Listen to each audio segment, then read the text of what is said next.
Money FM 89.3. Best of breakfast. The bigger picture, only on Money FM 89.3. Good morning. Welcome to The Bigger Picture. While crypto is front and center with Donald Trump taking office at the White House, he's been dubbed the memecoin president.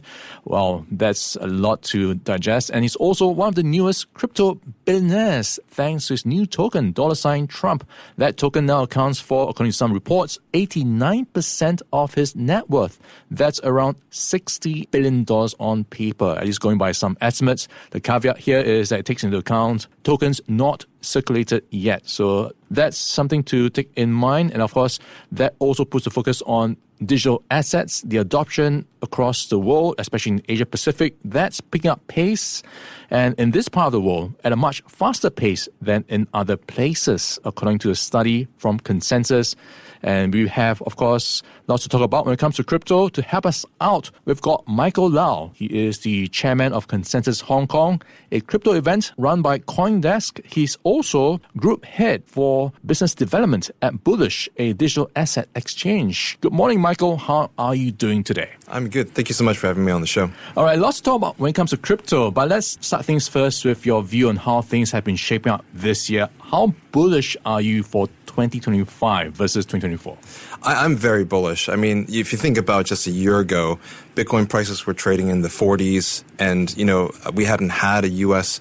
Bitcoin ETF yet. Fast forward to today, I last checked, we're north of $100,000 when it comes to the Bitcoin price.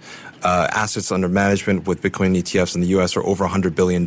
I mean, we're kind of in a pretty unprecedented kind of territory right now, both in terms of the market action that we're seeing as well as, kind of the adoption that we're seeing as well. All right, lots to talk about when it comes to crypto. And the question now, I suppose people are asking, is it different this time? Because it wasn't too long ago when we went through what has been described as a crypto winter. Remind us, how bad was it and what's different this time?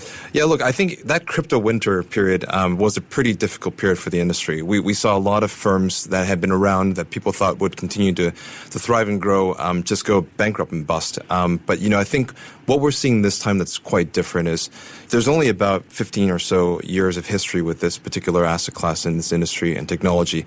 This is the first time ever in its short history where you have the U.S. president or, a major nation start to swing in very, very favor and also embracing this technology and asset class. I think that's also kind of pretty significant to note. In addition to that, we've also just seen a lot more of just these products and these vehicles that have allowed for greater adoption and of the exposure in the asset class. And I think that's also helped to make things easier for people to really jump in and really be involved. Now, Michael, you mentioned adoption. So in APAC, it seems adoption has hit 22% in 2024. That's about 3 times the global average. So where is the interest coming from? I'd say that there's a lot of people that have, particularly in Asia, that have really embraced technology over the years. I'd say if you looked at, for example, the 2010s, there was a major story around how, major internet and e-commerce was playing out here in Asia. In my perspective, I'd say that a lot of countries have kind of parlayed that into the Web3 and that kind of digital assets crypto space as well. I'd say also if you look at kind of country by country, there are a lot of emerging economies that have really kind of leapfrogged when it comes to adopting the space, partly because, from my perspective, this is a really, really great technology that allows for greater financial inclusion. And I think that the ability for you to be able to access, a lot of these features as well as this asset class from simply a mobile phone, that has really kind of swept, I think, into the broader population of people who all of a sudden can actually be able to, access this particular asset class. Yeah, how serious is it being taken by investors right now when you talk about the profile, the demographics, family offices, retail crowd, banks? How much interest are you seeing from these guys? The interest is growing. The last wave that we had of interest, when we hit the previous all-time highs, there was a lot of, education and trying to understand what is this technology, what is this asset class all about. This time around, I feel like people have done their homework. And what we're seeing instead is people just asking, okay, well, when's the right time to enter? What's the right way to enter into the space? And I think that signals a certain level of interest and demand, as well as willingness to adopt this. Okay, what would be your, I suppose, go-to advice when people ask you what is the right way to invest in crypto? Well, I'd say that there's a lot of great information now. When I started in the industry 5 years ago, there was not a lot of good information. So, whether it's reading great news platforms, for example, the place that I work for is CoinDesk, or, for example, attending conferences, right? Like we're hosting one in Hong Kong in about a month's time, where we've lined up some of the top speakers of the world that are working in the industry, that are practitioners.